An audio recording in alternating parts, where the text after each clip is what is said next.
নমস্কার ভক্ত দর্শক শ্রোতাবৃন্দ, আবারও একবার আপনাদের স্বাগত জানাই আজকের এই বিশেষ উপস্থাপনায়।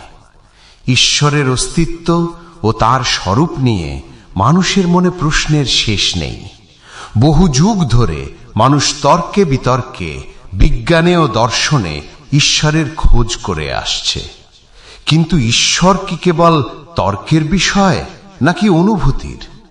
আলোচ্য অংশটিতে বৃন্দাবনের পরম পূজনীয় সন্ত প্রেমানন্দ মহারাজজি অত্যন্ত সহজ সরল ভাষায় দৈনন্দিন জীবনের উদাহরণ দিয়ে এই গূঢ় সত্যটি আমাদের সামনে তুলে ধরেছেন। তিনি বুঝিয়েছেন যে বুদ্ধির দৌড় যেখানে শেষ হয়, বিশ্বাসের ও সাধনার পথ সেখান থেকেই শুরু হয়।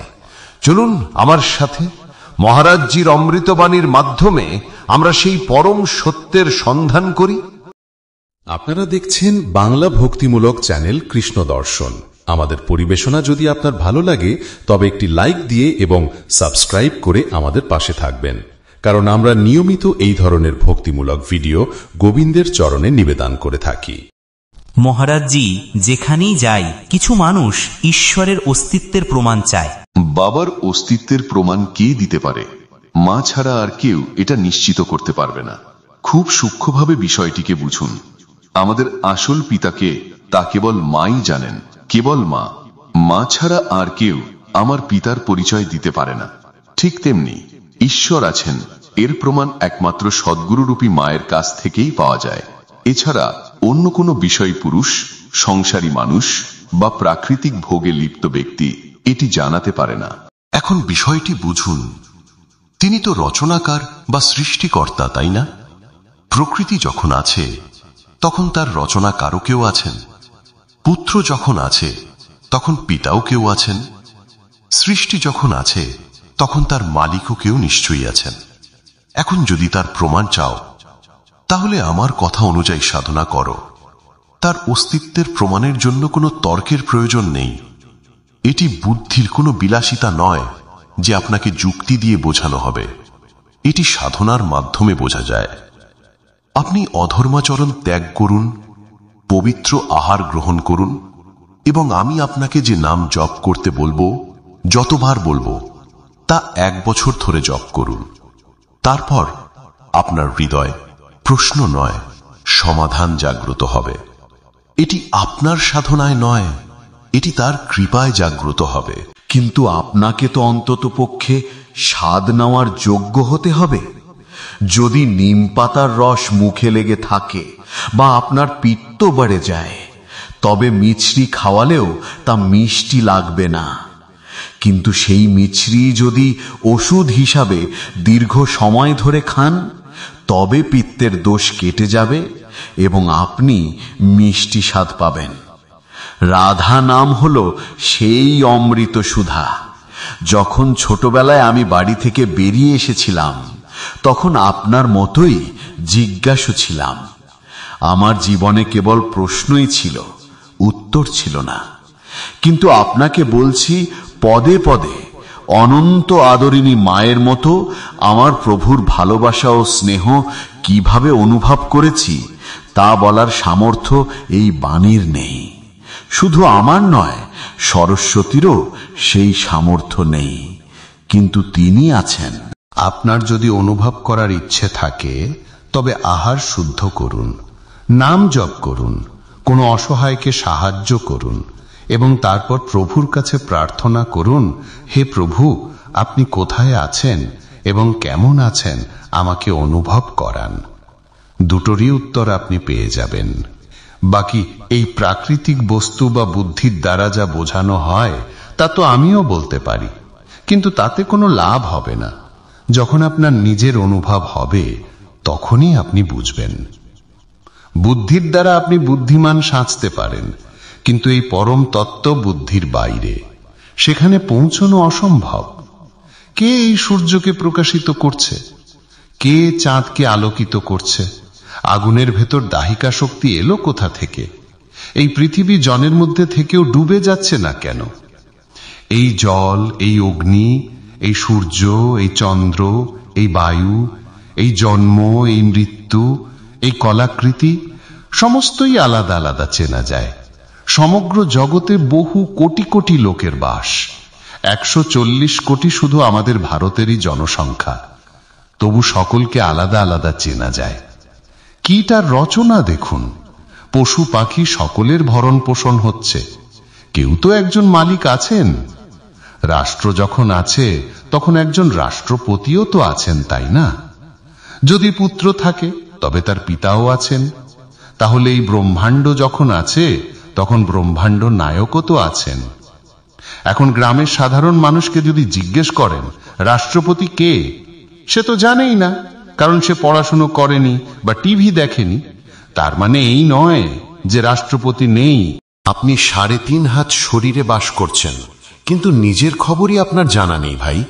নিজের অস্তিত্বের প্রমাণ আপনি দিতে পারবেন না। যদি আপনাকে জিজ্ঞেস করা হয় আপনি কে, আপনি শুধু শরীরের কথাই বলবেন। আমি ফর্সা, আমি কালো, আমি এত লম্বা, আমি এত মোটা, ব্যাস। আপনি কার বর্ণনা দিচ্ছেন? এ তো পাঞ্চভৌতিক শরীরের বর্ণনা। যেমন একজন ধনী মানুষ যখন হাঁটে তার পরনে থাকে গেঞ্জি, শার্ট, তার উপরে কোট। কিন্তু সূক্ষ্ম শরীর তো গেঞ্জি, শার্ট বা কোট নয়। পোশাক পরিধানকারী তো আলাদা। পরিধানকারীকে জানতে চাইলে বলবেন এটা তো আমার জানা নেই। আপনার নিজেরই নিজেকে বোঝার ক্ষমতা নেই, আর আপনি বুদ্ধির ক্ষমতা রাখেন ঈশ্বরের প্রমাণ চাওয়ার। আপনি যদি বলেন প্রমাণ দিন, তার মানে আপনি স্বীকার করছেন যে আমি আছি। তো আগে প্রমাণ দিন আপনি কে। এটাকে মাথা বলে, এটাকে চোখ বলে, এটাকে কান বলে, এগুলো তো আপনি নন। পুরো কাঠামোকে শরীর বলে। আরো গভীরে যান, আমার মন, আমার বুদ্ধি, যেমন আমার হাত, আমার টেবিল, আমার ঘড়ি আমার থেকে আলাদা, তেমনি শরীরও আলাদা, মনও আলাদা।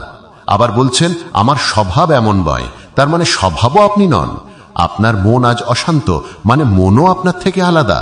তাহলে এই আমিটা কে? এখন আপনি জিরোতে এসে গেলেন। তাহলে জানার উপায় কি? এই আমিকে জানার জন্যই সাধনা এবং বেদান্ত। যখন আমিকে জেনে যাবেন তখন ঈশ্বরকে আপনা আপনি জেনে যাবেন। আগে নিজেকে তো জানুন। আপনি মায়ার চক্করে ফেঁসে আছেন, পরমাত্মার প্রমাণ কি জানবেন? তিনি তো সর্বত্র বসে আছেন। প্রিয়তম আপনার ঘরের ভেতরে, অর্থাৎ আপনার হৃদয়ে অপেক্ষা করছেন, আর আপনি বাইরে খুঁজে বেড়াচ্ছেন। তিনি হৃদয়ের গুহায় বসে আছেন, আর আপনি তাকে বাইরে খুঁজছেন। বাইরে সারা জীবন খুঁজলেও পাবেন না। যখন ফিরে নিজের ভেতরে আসবেন, আগে নিজেকে বুঝবেন, তবেই প্রভুকে জানতে পারবেন। তাই ভাই, এর সঠিক উত্তর হলো আগে সাধনায় লাগুন। কারণ ভগবান বুদ্ধিবৃত্তিক বা প্রাকৃতিক বস্তু নন। সম্পূর্ণ ব্রহ্মাণ্ডের সকলের কাছে বুদ্ধি আছে। ব্রহ্মা ব্রহ্মাণ্ডের সকলকে বুদ্ধি প্রদান করেন। ব্রহ্মা যিনি সকলকে বুদ্ধি দেন, তাকেও ভগবান বুদ্ধি দেন। শাস্ত্র পড়ে দেখবেন, ব্রহ্মা যখন নাভিপদ্ম থেকে প্রকট হলেন, তিনি ভাবলেন আমাকে সৃষ্টি কে করলেন। তিনি পদ্মের ডাঁটা ধরে জলের নিচে নামতে শুরু করলেন। 100 দিব্য বছর ধরে নামলেন, কিন্তু কোনো কুল কিনারা পেলেন না। তখন ফিরে এসে পদ্মে বসলেন এবং আন্তরিকভাবে ডেকে বললেন, আমি যেখান থেকে প্রকট হয়েছি তার অনুভব করানো হোক। যেমনই তিনি তপস্যায় মগ্ন হয়ে মন্ত্র জপ করলেন, তখনই তিনি দেখতে পেলেন যে ভগবানের নাভি কমল থেকে তার উৎপত্তি। 100 দিব্য বছর দৌড়ে যা পাননি, এক মুহূর্তের তপস্যায় তার সামনে দেখতে পেলেন। আমাদের স্থূল বুদ্ধির দ্বারা সেই সূক্ষ্ম বুদ্ধিকে অনুভব করা অসম্ভব। তাই বুদ্ধির সমর্পণ করুন। বুদ্ধির সমর্পণ এখন ভোগে, শরীরে আর বিষয় বাসনায়। সাধু মহাত্মারা সাধনা করছেন শুধু এটা জানার জন্য যে তিনি কে আর আমি কে। যার যেমন ভাবনা, সে প্রভুর মূর্তিও তেমন দেখেন।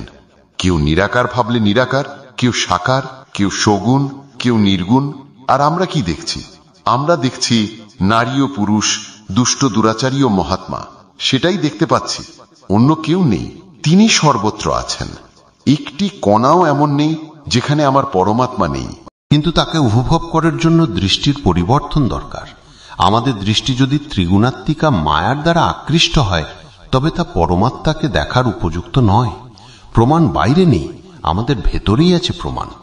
ছেলেই বাবার প্রমাণ। আপনি মরতে চান না, আপনি সুখ চান, আপনি শান্তি চান।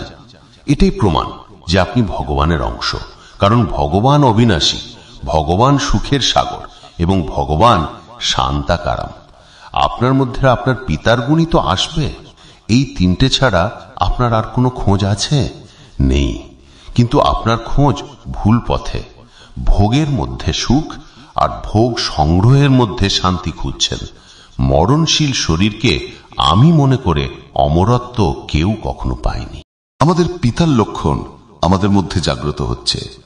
আমরা অবিনাশী হতে চাই, এমন সুখ চাই যেখানে দুঃখ নেই এবং পরম শান্তি চাই। এগুলোই ভগবানের লক্ষণ।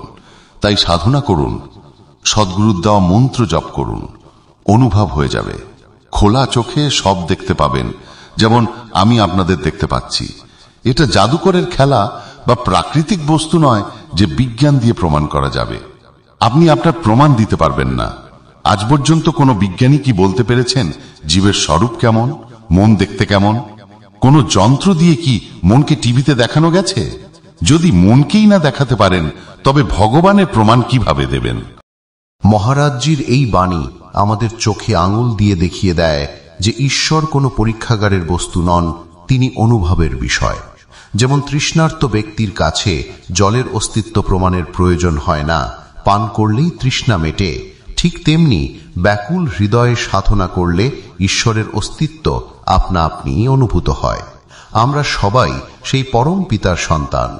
তাই আমাদের আত্মার অবিনাশী সুখ ও শান্তির আকাঙ্ক্ষাই প্রমাণ করে যে আমাদের উৎস সেই অসীম আনন্দময় সত্তা। আসুন বাইরের কোলাহল থামিয়ে আমরা অন্তরের পথে পা বাড়াই, কারণ প্রমাণ তর্কে নয়, সমর্পণে লুকিয়ে আছে।